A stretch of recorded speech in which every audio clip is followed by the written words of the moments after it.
ទេហ៊ានគេទៅច្បាំង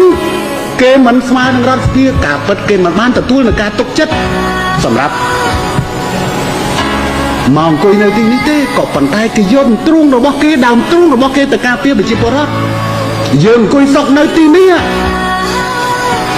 កងយោធពលខេមរៈភូមិន្ទកំពុងដេកនៅព្រៃនៅឡើយទេគេចេះទៀត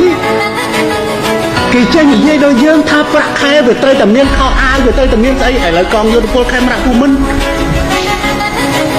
ម្សិលមិញនេះ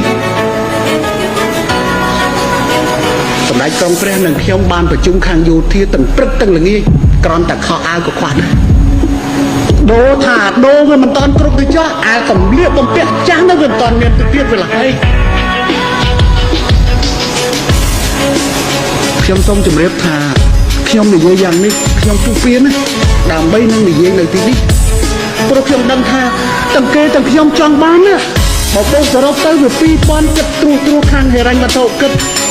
ដោយយកអត្រាណាមួយនៃប្រាក់រៀលនិងដុល្លារសប្តាហ៍វា$2557ក្នុងមួយខែគិតទាំងបៀវត្តទឹកទាំងសេវាកម្មពេលសកាអិនដទៃទៀតអញ្ចឹងទៅបូកសរុបទៅគឺថាបើគិត